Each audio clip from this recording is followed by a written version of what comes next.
to another episode of a Colts podcast brought to you by FanNationOnSI.com. My name is Brandon, and I'm joined here by your co-host, my best friend, Andrew Moore. We are getting ready to face off with the Kansas City Chiefs. I can't wait to talk about it. You are going to find my take on this game very interesting. I mean, maybe you won't. Maybe you'll agree with me. Maybe we'll be on the same page. But, brother, how are you? How you doing? What's going on?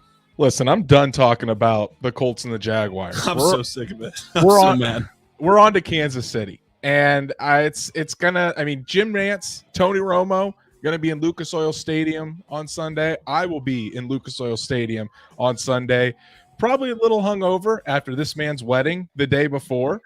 But hey, big showdown. Colts, Chiefs. Wouldn't it be the most Colts thing ever for Indianapolis to beat Patrick Mahomes and the Chiefs after getting embarrassed thoroughly by the Jacksonville Jaguars? So I'm excited to talk some football with you, man. How are you doing? This episode brought to you by Sam Adams Oktoberfest. It's my favorite beer in October and September and the end of August. I'm doing all right. Andrew, I'm the cause of the bad news. So I will be the bearer of the bad news. Ladies and gentlemen, all right, it's probably all gentlemen. I don't know a single woman that listens to the show. We have no female commenters throughout the week. But dudes and dudettes, but mostly dudes. This is likely and almost most definitely the final episode of a Colts podcast. I am to blame for this situation. I am taking a step away. Andrew is still going to be writing.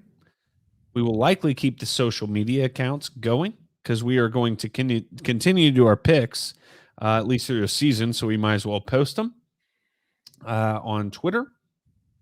However, I have a lot going on besides the wedding.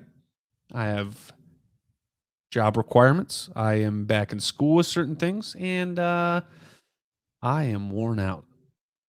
So my apologies to the fans. My thanks to the fans like Wyatt Law here, Stats Matt,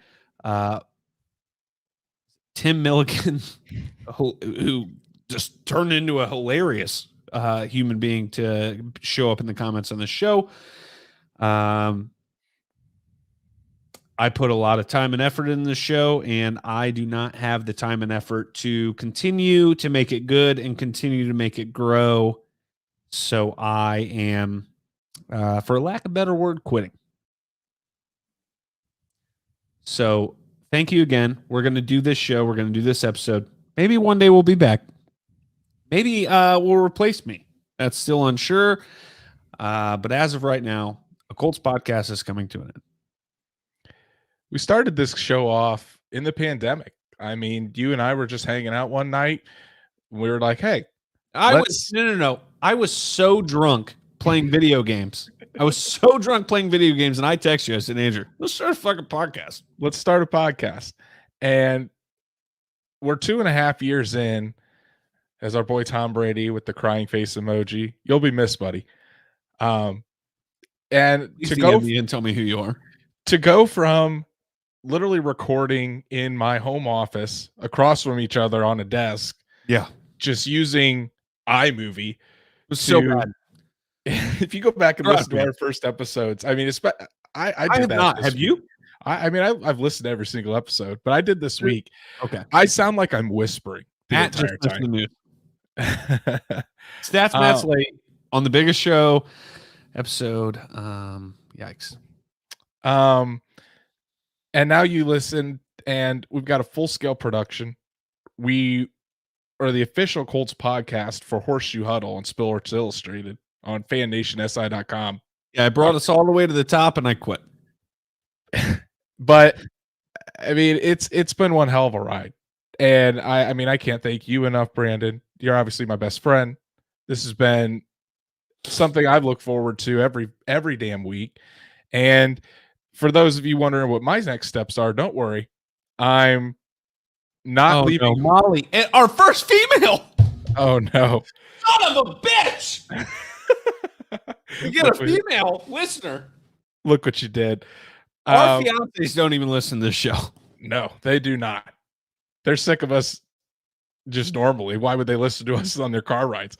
But listen, I'm not leaving Horseshoe Huddle. I'm still going to be writing pretty much every day. You will see me on the Horseshoe Huddle YouTube channel. So if you're not subscribed to that, go subscribe to that.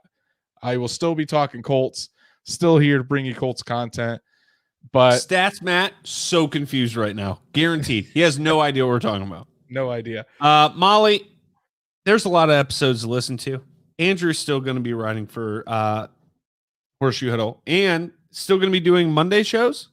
We're going to be doing, it's going to be our publisher, Chad Jensen, and I doing Mondays at 5:00. I'm still going to be breaking down Colts games, giving the analysis. So you can still see my ugly mug on your screen every Monday.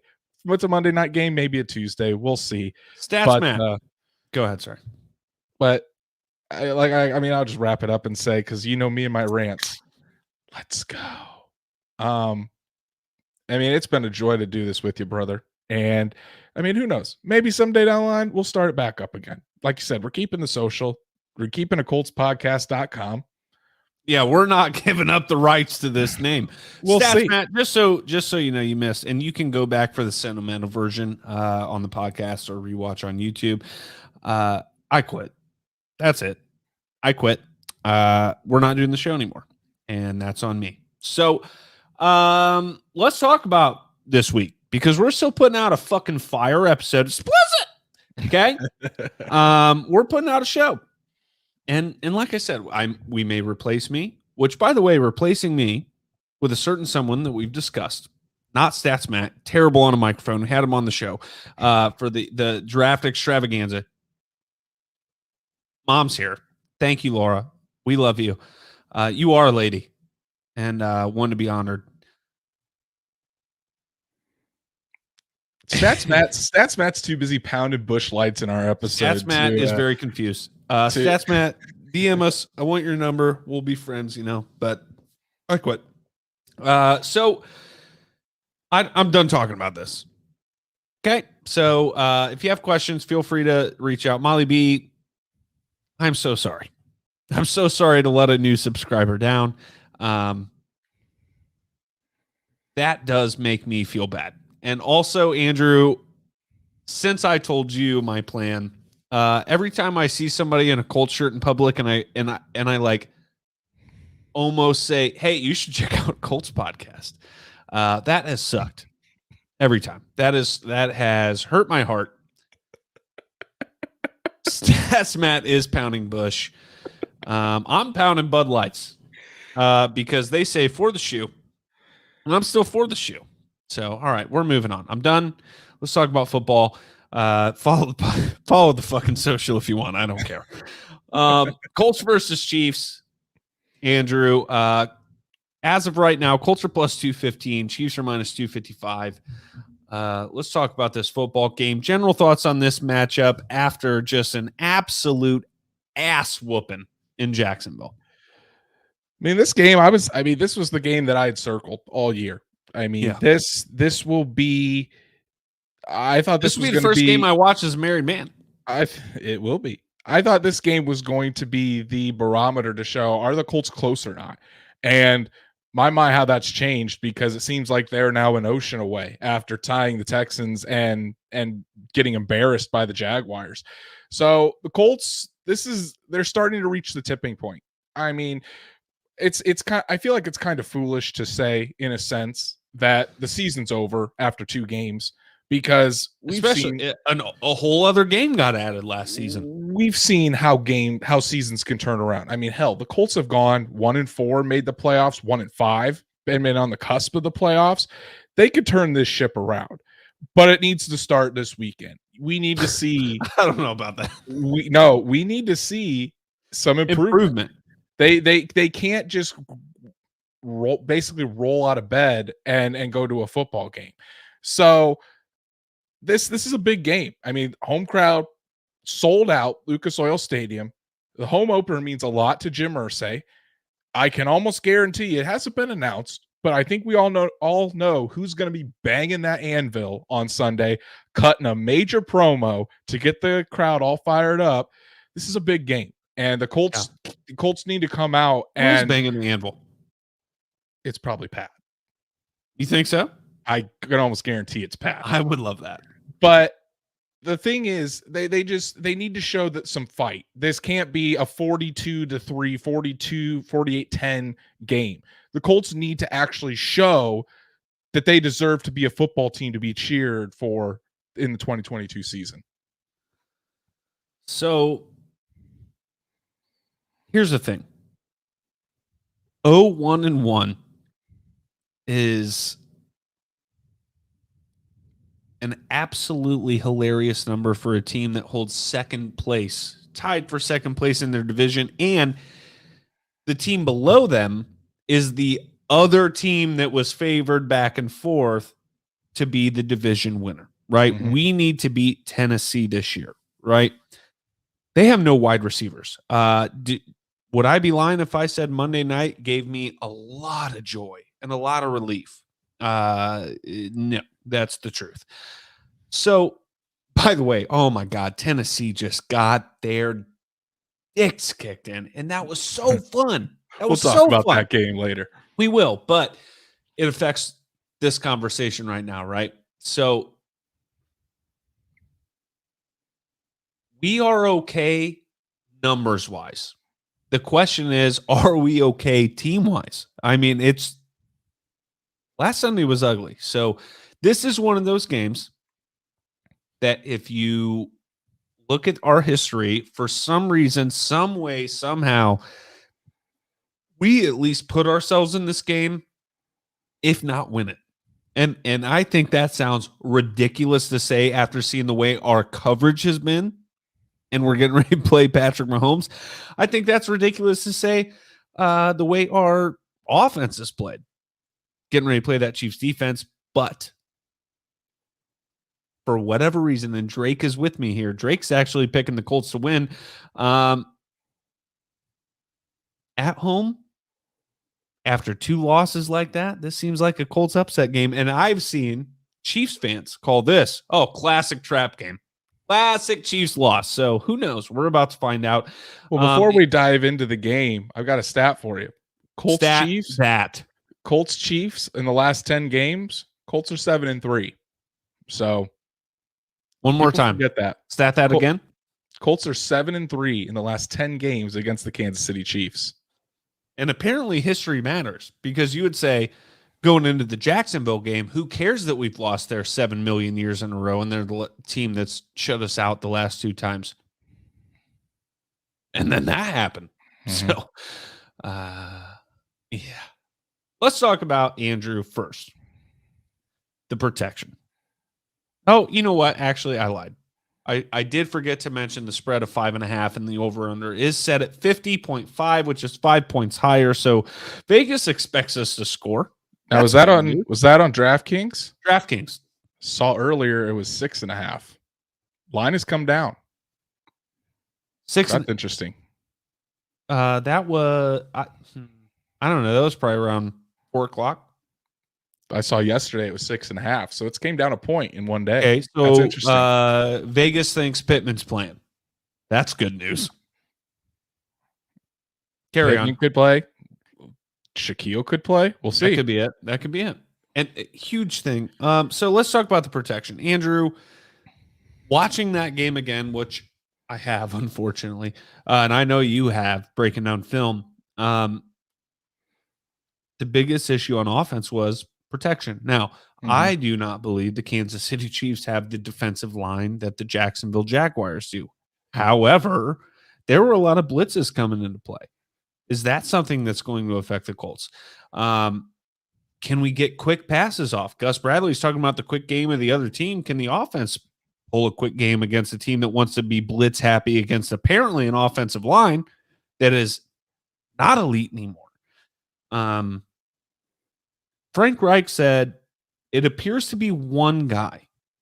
And he meant that what he meant by that was each play, it's like one guy suddenly fails. Mhm. And then the next play, a different guy suddenly fails, which hilarious cover up by him. But what do you think about the protection this week against that Chiefs defensive front?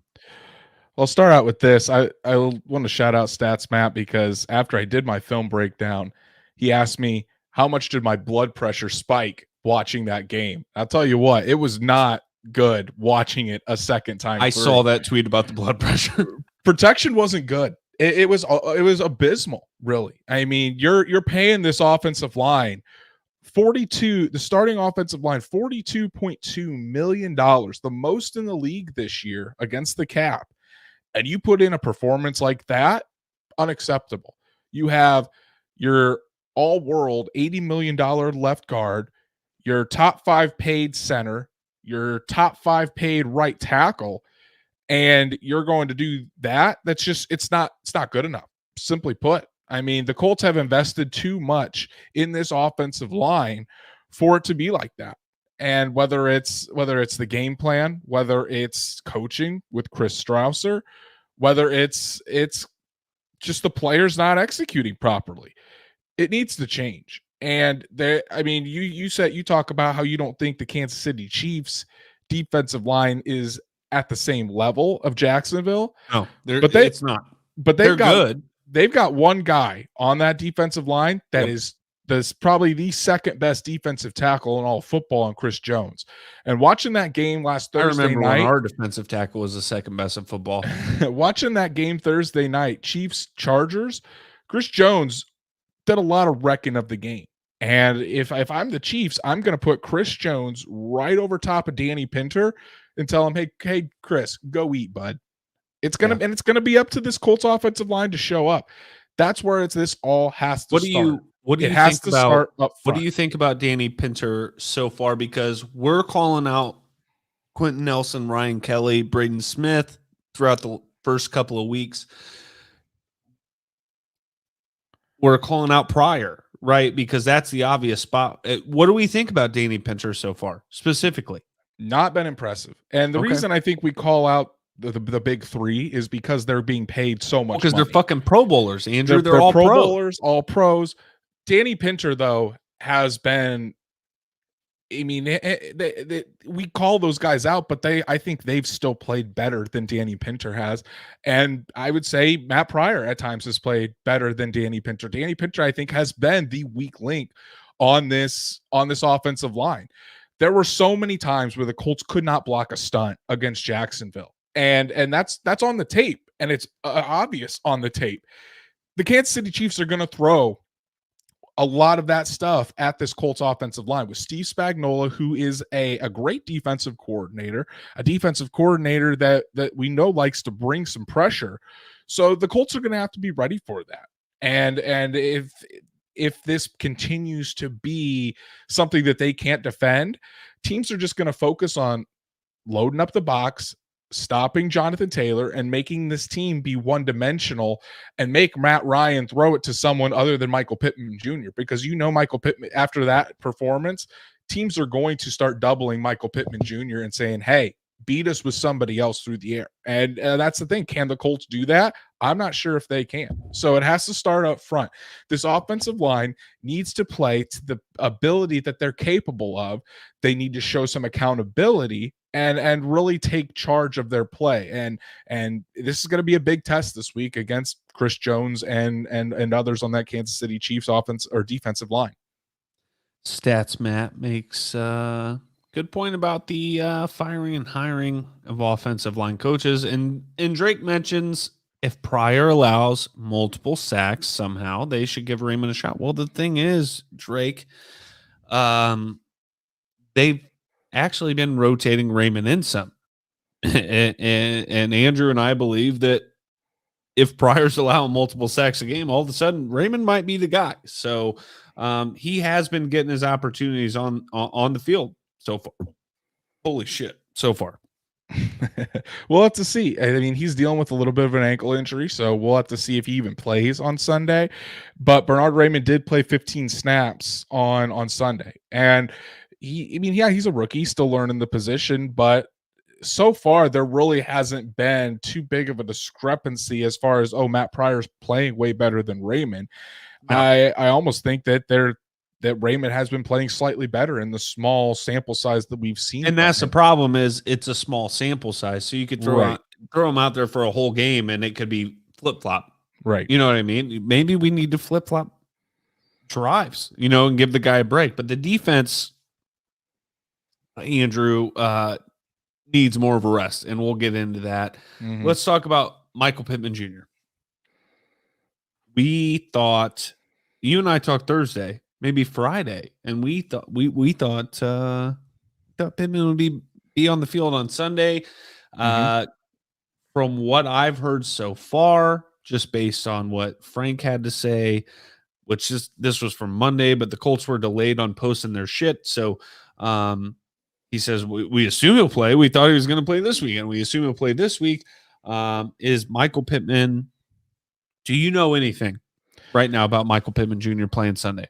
Pittman made good progress this weekend. And he did practice today in a limited capacity. Obviously, you hope. What was wrong with him again? There was something that came up in Wednesday's practice. He felt something in his quad, didn't really know what it was, and then it kind of progressively got a little bit worse throughout the week. But like I said, that Frank Reich has told us that Pittman's felt better throughout the weekend. He practiced limited today, so you want to see him get to that full participation. But yeah, I mean, obviously Pittman comes back huge for this offense because we saw what this wide receiver group couldn't really do anything outside of Ashton Doolin. He stepped up a little bit, but the wide receiver group just was abysmal. Paris Campbell, I mean, you're on a contract. You're supposed to be fighting for your life to stay on this team. You haven't done anything this year. And it's just despicable. It just proves he's not wide receiver number 1 material. Man, he could be wide receiver number 2 material. I mean, he's not even doing that at this point. Well, no, but Andrew, if there's nobody, listen, here I am defending fucking Paris Campbell. If Michael Pittman Jr. or Alec Pierce aren't on the field, Paris Campbell's wide receiver number 1. He's getting wide receiver number 1 attention. So we can't judge last week's performance. I cannot believe this is coming out of my mouth. We cannot judge last week's performance on him being able to be a wide receiver number 2, wide receiver number 3, because there wasn't a wide receiver number 1 and 2 to help him out. Now, somebody said earlier something about tight end production. Mo Alley Cox, where the hell were our tight ends last week, right? But still, I don't know if we can judge Paris Campbell based on last week's production. I mean, I could judge it on week 1's production. He had 2 catches week 1 when Pittman was out there and Jonathan Taylor was in the drop. I mean, Paris Campbell did nothing, and it's becoming a theme. So, I mean, rather wide receiver 1 or not, find ways to get open. You're an NFL wide receiver. Do your job. And so I do think that and while Stats Matt says a couple guys who watched the all 22 films showed some shots of Campbell and Doolin open while Ryan is being drilled into the dirt. I mean, that's fine. How long did Matt Ryan have to wait for them to be open though? Exactly. I mean, that's a couple plays. Paris Campbell, you were a 2nd round pick. I mean, you're expected to right now on the depth chart. You are wide receiver 2. You need to get open. You can't just say, "Oh, well, I'm not that good." Okay, if you're not up to that level, I don't really want him on the team. If Ashton Doolin can produce, Paris Campbell should be able to produce. But back to Pittman, I mean, it's a huge lift for this team.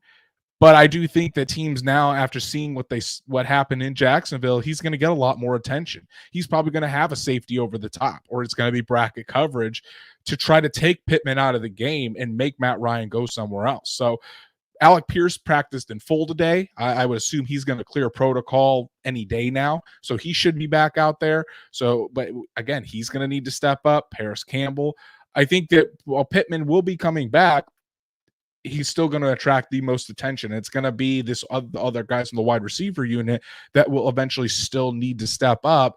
So that way teams can't double and triple team Michael Pittman the entire game.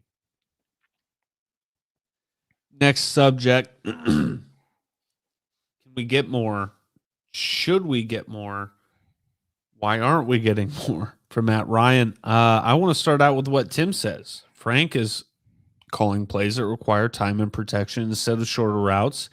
He's always drawn up time consuming routes with a line that can't hold the door closed. However, Andrew, while that could be a first assumption, okay, if your wide receivers can't get open quickly, that poses another issue. So let's talk about a little bit of both of those sides of things, as well as how can we get more out of Matt Ryan. I think from Matt Ryan's standpoint, the thing that he can That poor control, guy was under duress all week last week. he was. But the thing that he can control is the turnovers, because he fumbled another one.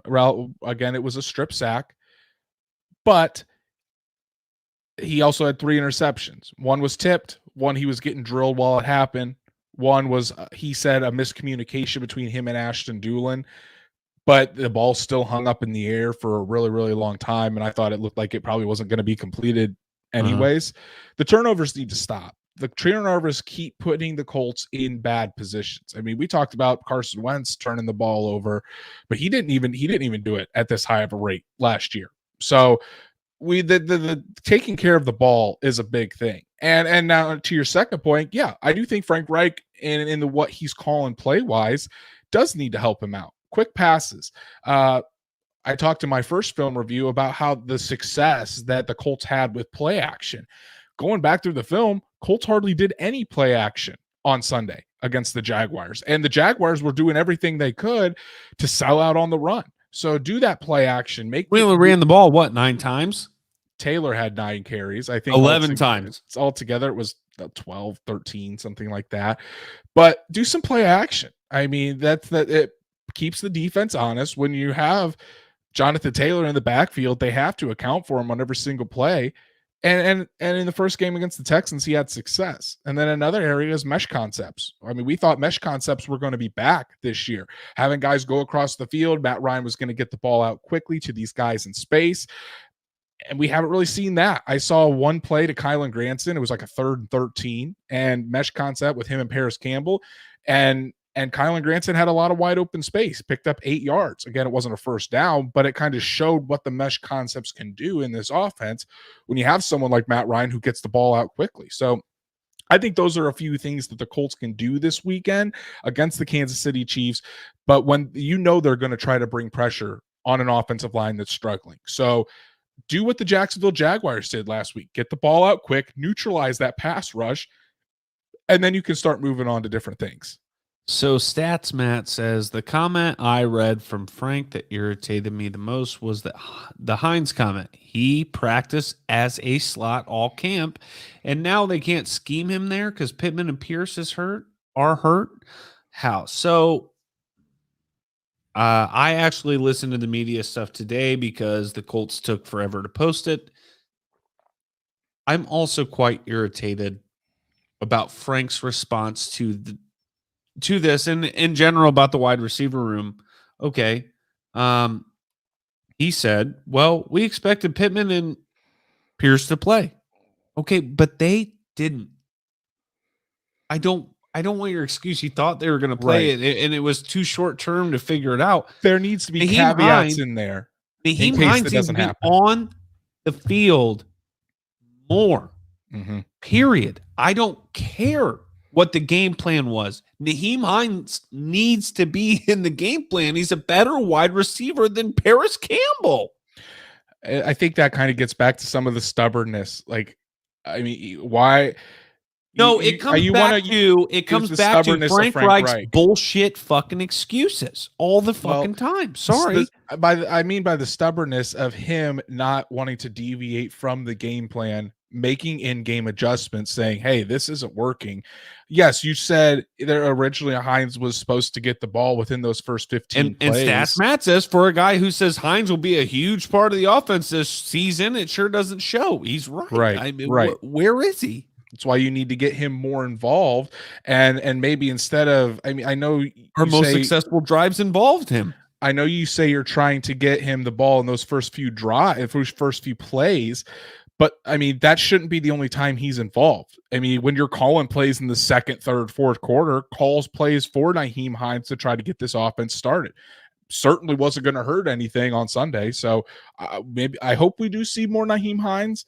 We will see about that, though. Okay. I almost wonder if that's probably not going to happen.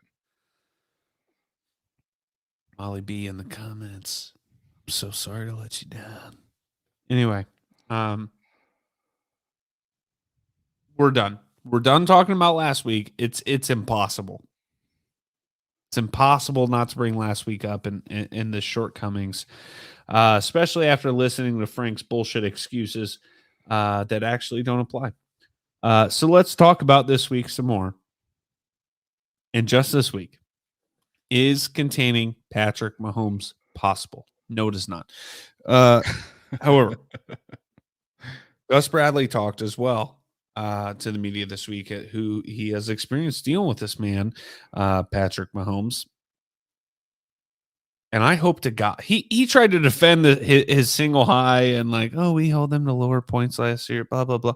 Patrick Mahomes did not have a great year last year as a quarterback.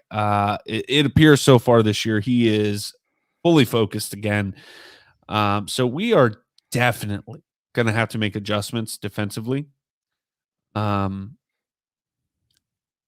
is no way to contain Patrick Mahomes. However, can we keep him in the pocket? Can we keep him uncomfortable? Can we upset him in some way? Andrew, what do you think we look like this week, at least up front against Patrick? Again, I think it starts with that defensive line, a defensive line that really has not been getting any pressure on the quarterback. Trevor Lawrence, I know they were doing quick passes and it was to neutralize that pass rush.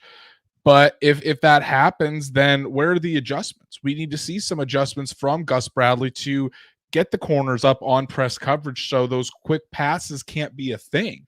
And so that gives the pass rush a little more time to get home. We need to see Kwity Paye come back. We need to see Yannick Ngakoue, a guy that's getting paid $13 million this year and has shown absolutely nothing. DeForest Buckner, you're a $20 million defensive tackle. Hasn't shown anything.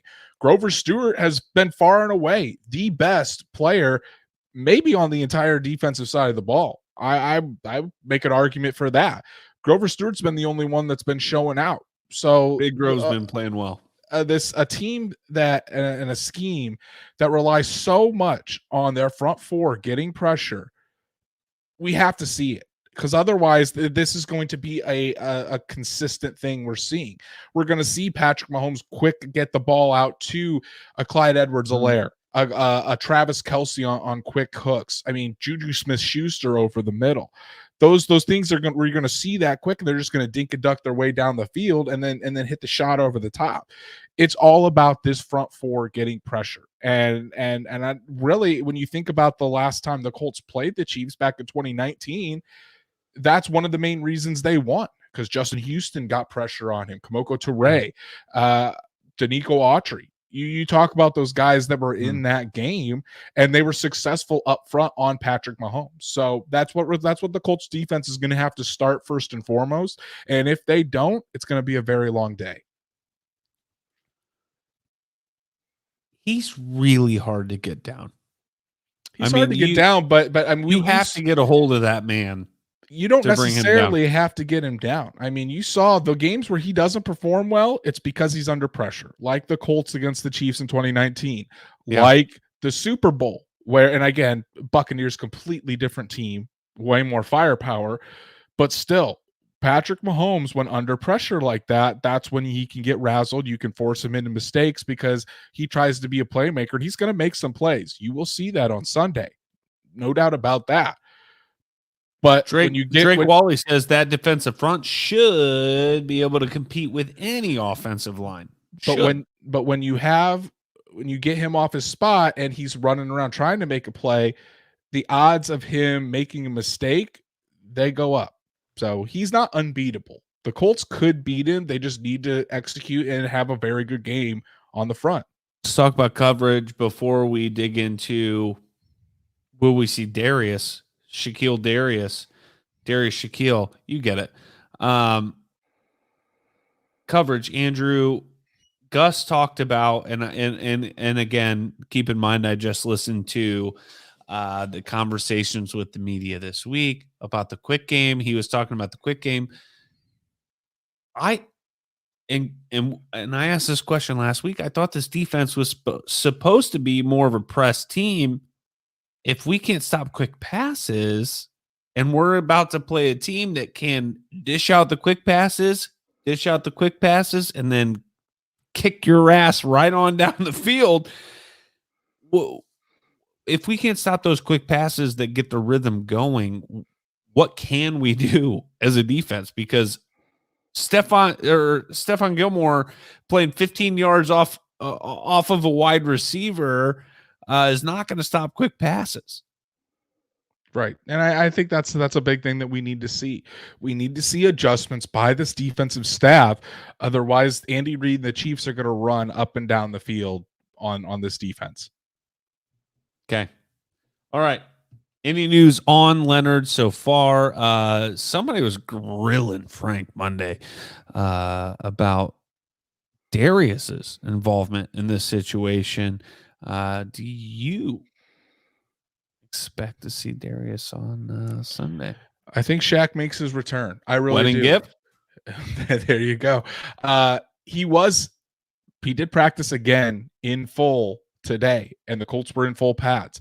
If he can make it the entire week, that would be the second week in a row he's practiced every single day in full, which means he would probably be making his debut. And I think that's huge because the Colts have really had issues in pass coverage over the middle with their linebackers. I mean, and who's going to be there this weekend? One of the best tight ends in the league in Travis Kelce. And that's where Shaquille Leonard can come in, flying around to the ball. Yes, Shaq isn't the best in pass coverage, but he's certainly a step up from Zaire Franklin and he has EJ a lot Speed. of interceptions. Led the team in interceptions 2 years ago. Right, and that's something that has been desperately missed without Shaquille Leonard. Colts have one turnover in 2 games, and this was a team that was second in the league last year with 33.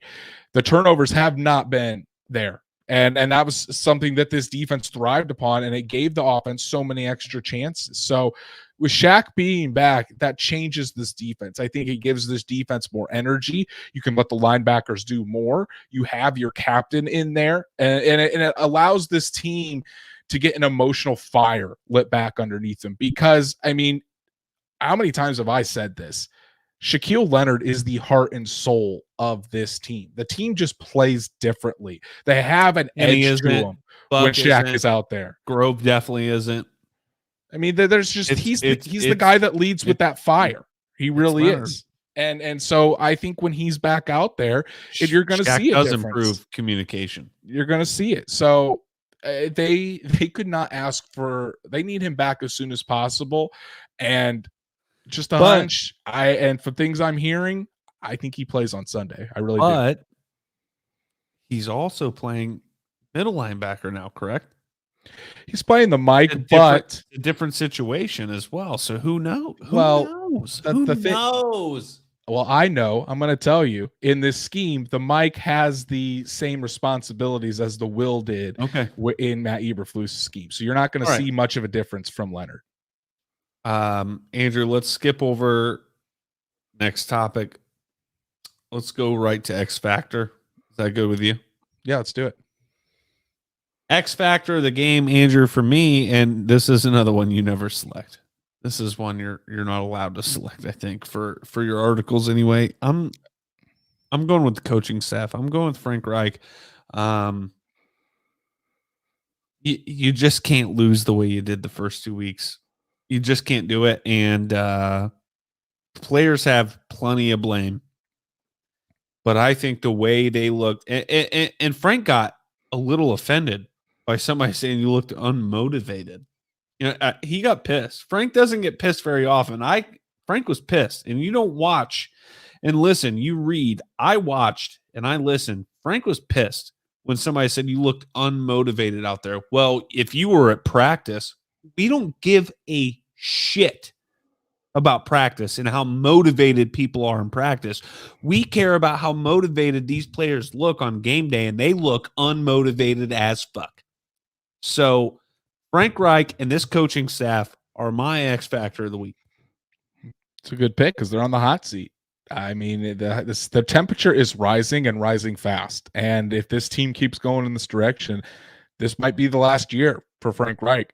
I'm going to go with Danny Pinter as my X factor because I think Steve Spagnuolo sees that matchup with him and Chris Jones, and he's going to let Chris Jones line up right. Why would you have Chris Jones line up against Quentin Nelson when he can line up against Danny Pinter? He's going to go out there, try to get pressure right up in Matt Ryan's face and make this game difficult on this offense, just like what happened last week. So Danny Pinter has to improve and improve fast.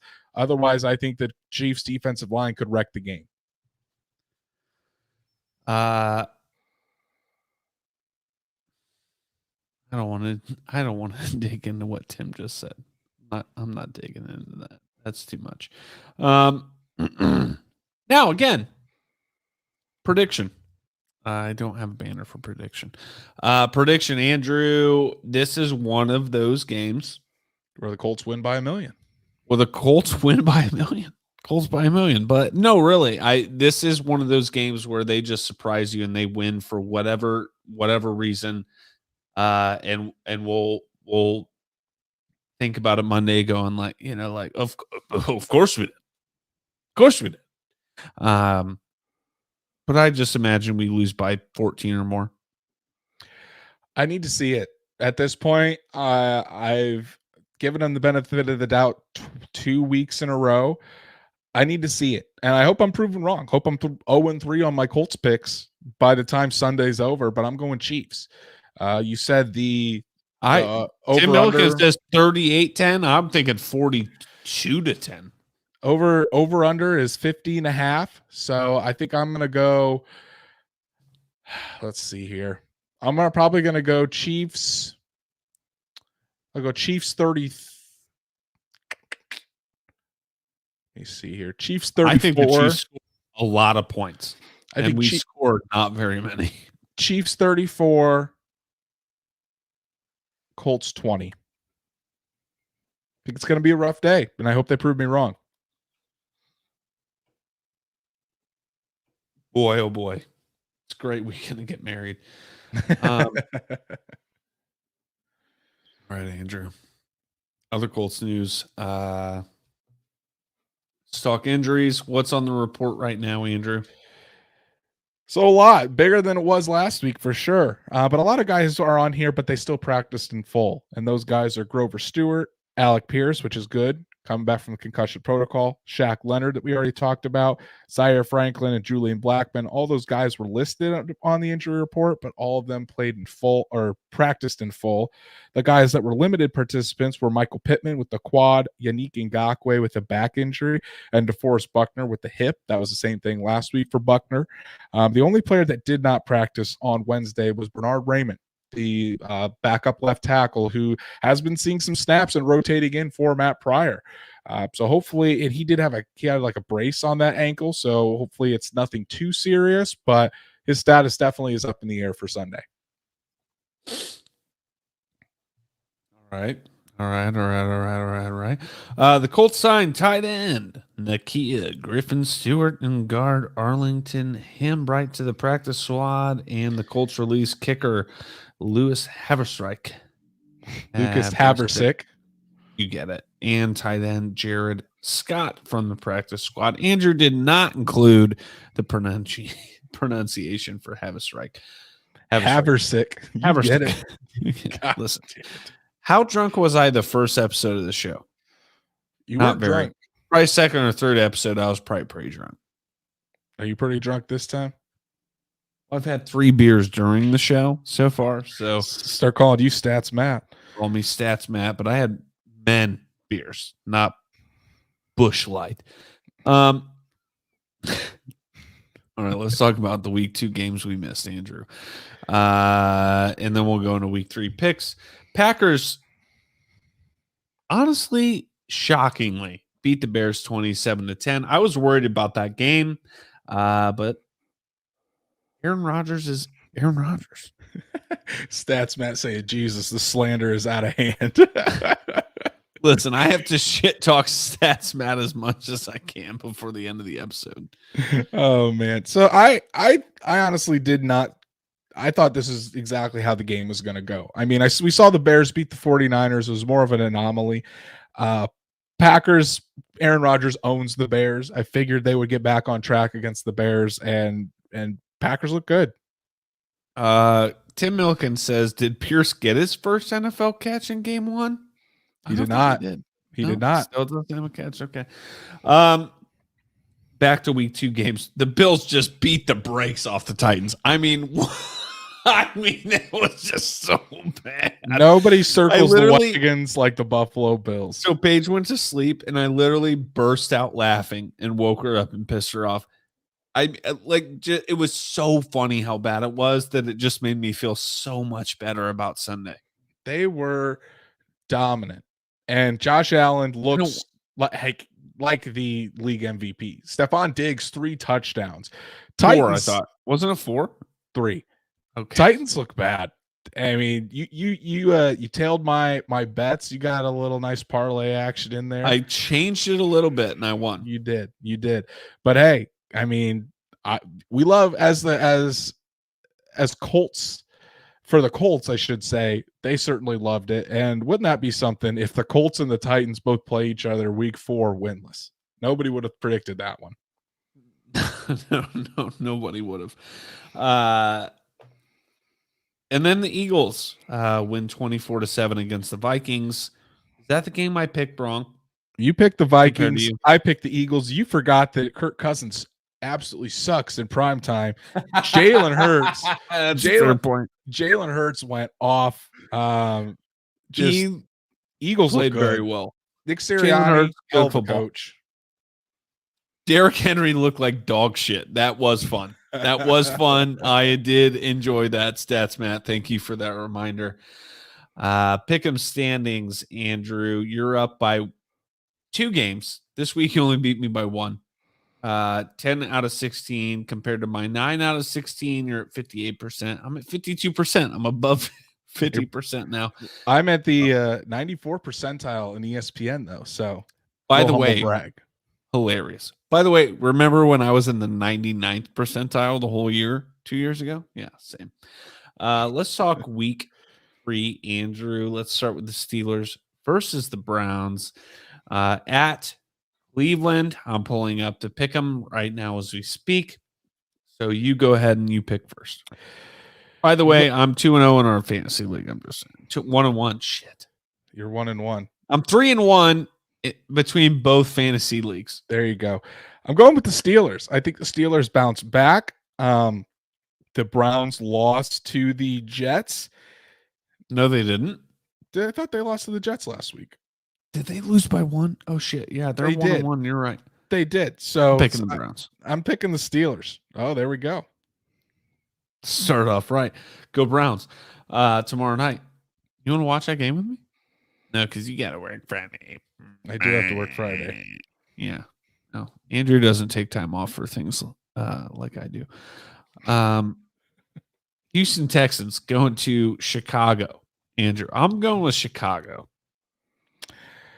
I'm right there with you. I think the Bears bounce back. I mean, Houston hasn't looked good in either game, even though they're 0-1-1.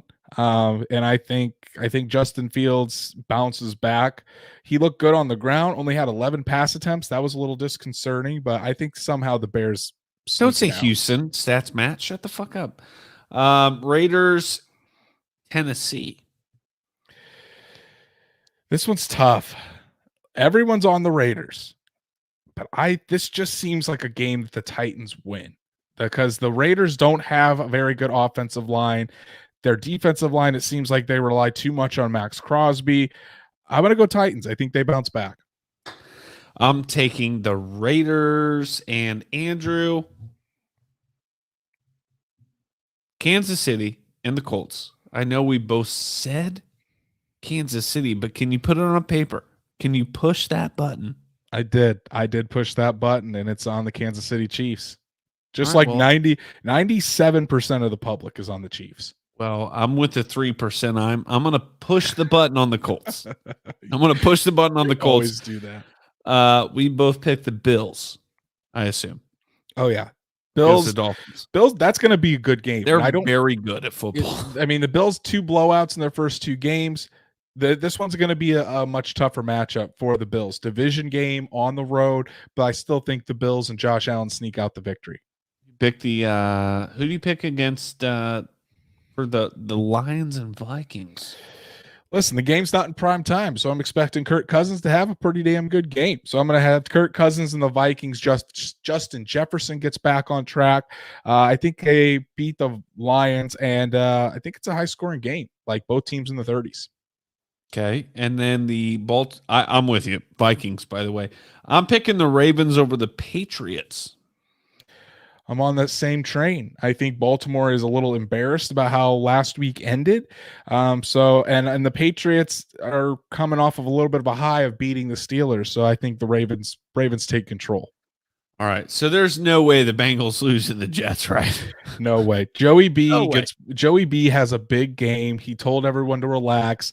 Think that's going to set a little fire in him. Tom Brady, LeBron James. We're going to see Joe Burrow, Jamar Chase have a really big game against the Jets.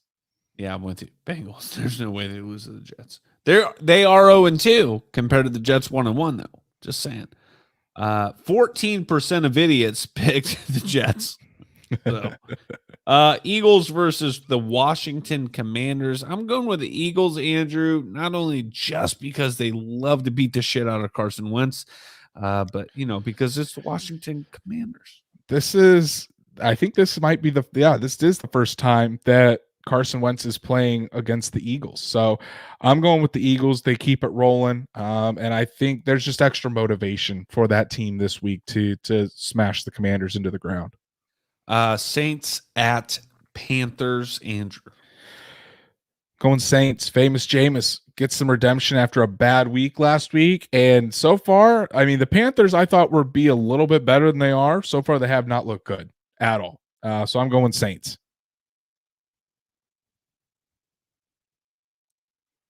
StatsMat said Joey B 13 sacks through 2 games. There's no way that's real, right? Burrow's been sacked 13 times. Yes. Oh, Joe Burrow. I was like, I thought he was talking about Joey Bosa. I was like, no way does this man have 13 sacks in 2 games. Burrow has been sacked 13 times. Saints Panthers. Who's your pick? Favorite beer and a gift certificate for a seasonal AC tune-up. Listen, Tim Milliken, I love you, buddy. I'm going Saints. Jacksonville Jaguars, Los Angeles Chargers. We both picked the Chargers. Let's move it along to the Los Angeles Rams versus the Arizona Cardinals. This feels like a game the Cardinals win, and I'm gonna pick the Cardinals. I'm going with the Rams. The Cardinals had such a comeback last week. Yeah. And I think it's going to be a letdown. And the Rams builder, by the way. I mean, maybe a confidence builder, but I think the Rams kind of got scared a little bit last week. I have to catch up somehow. So I'm gonna watch the Rams. I'm gonna have the Rams take a dub. I'm questioning myself. I like the Rams. You know what? I am changing my pick. I'm going Rams. I'm going Rams. Falcons Seahawks. This game seems like a trap game, but I'm going to go Seahawks. I'm going Seahawks because I don't think Marcus Mariota or Desmond Ridder, whoever plays quarterback, is going to do well in Seattle in that crowd noise. So I'm going Seahawks. Packers Bucks in Tampa. I think this game's going to be a lot closer than people realize. I'm going Bucks. Yeah, I'm Bucks. Even though they have quite a bit of injuries, Mike Evans is suspended, but I still think that defense for the Buccaneers carries. So for my bets, I skipped over this game, but San Francisco at Denver. I'm going to go Denver. Then again, Jimmy G. Shit. I'm going Denver. Jimmy G keeps the wagon rolling. I'm going 49ers. They're going to rally behind him. I'm still holding on to my prediction that San Francisco gets that number 1 seed in the NFC. 49ers, baby. Andrew, I'll let you pick this one first. Cowboys, and I've already clicked my selection, by the way. Cowboys at Giants. Always on prime time, no matter how bad the teams are. Hey, But pause listen, before you choose. This is my favorite NFL rivalry. really. My favorite NFL rivalry. Well, listen. Brian Dable has some Dables, and he's going to get the Giants to 3-0. We're going Giants, baby. Daniel Jones, Saquon Giants, Barkley. baby. The Cowboys barely won last week. I don't think luck is on their side this week. I'm going Giants. Luck is retired, so you're probably right. R.I.P.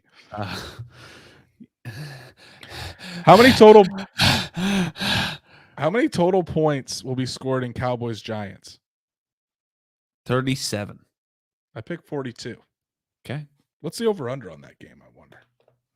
News around the league. News around the league. Andrew, the Buccaneers wide receiver Mike Evans is suspended 1 game for his role in a fight with Saints cornerback Marshawn Lattimore Sunday. By the way, Marshawn Lattimore should be suspended as well because it's a fight.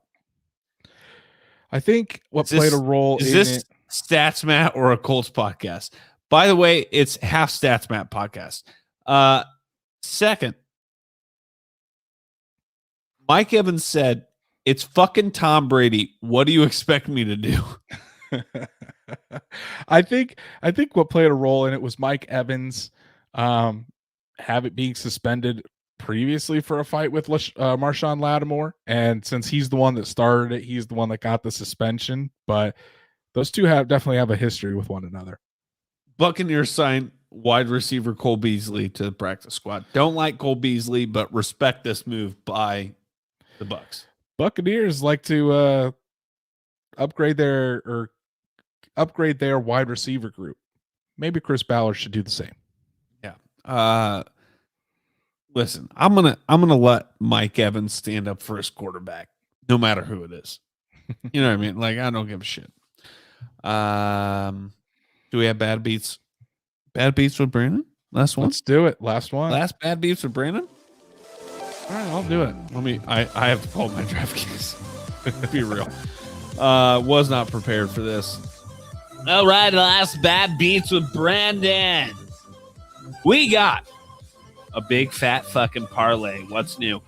I got Cleveland Browns against the Pittsburgh Steelers minus 190, the Bengals minus 210, the Ravens minus 140, the Saints minus 145, the Raiders minus 125, the Eagles minus 255, the Bears minus 145, and the Vikings minus 245, the Bills minus 250, the LA Chargers minus 305, and the Buccaneers minus 125, the Giants minus 115, all for one big fat damn bet of plus 24,243. $5 bet wins $1,217.15. Andrew, that's my big bet of the week. I could not do an every game parlay. I just could not do it this week. I was gonna lose if I did it. Oh, we're still playing. Yeah, I was gonna lose if I did it. So I couldn't do it. I did win a bet this week. A lot of tough games this weekend. Yeah, too many close ones. Andrew, doing the show with you has been a joy and an honor. I appreciate that, buddy. We got a sponsorship, Sports Illustrated. Ever heard of them? We have guaranteed ourselves a conversation once a week. Throughout the season, twice a week, and that has been a joy. However, our friendship is not defined by this podcast, as you told me. And maybe one day when I don't hate my job, this will sound more fun again. It's been a blast, brother.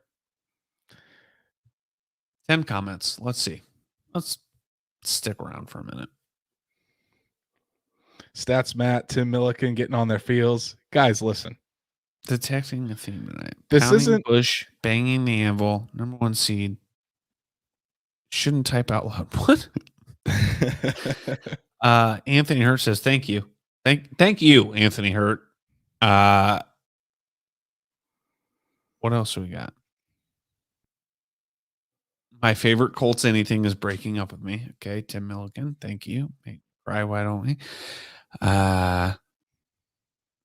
Matt Ryan pulls a QB sneak to win at Brady style. I like that. Listen, I hate Tom Brady, but Tom Brady is the greatest quarterback sneaker of all time. That's just fact. He's Andrew- made a hell of a career out of it. Colton Evans asks how are we?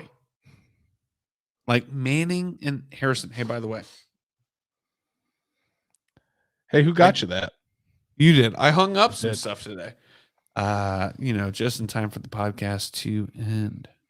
Who can I be the stats guy for? I might now? as you can still be should the talk stats. to- Be You the should stats talk guy for me. to Locked On Colts podcast. Talk Listen, to them.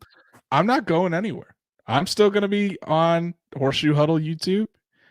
Stats By the way, Matt, Andrew, your come and episodes join on me. Monday, are you going to do like a 15-minute review of the last game and a 15-minute review of the next game? Because you can't talk about one subject for less than 15 minutes. How are you going to figure that out? Guess you'll have to tune in to watch the show, buddy. They aren't live. Tom Brady, so long, my guy. Shit. This makes me quite sad. Shit. All right, well, Hell of a run, brother. I guess tough shit. Hell of a run, Andrew. It's been a pleasure to do this show with you. I love you.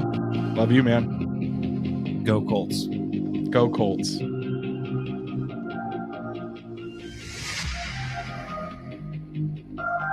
Let this moment become a cherished memory.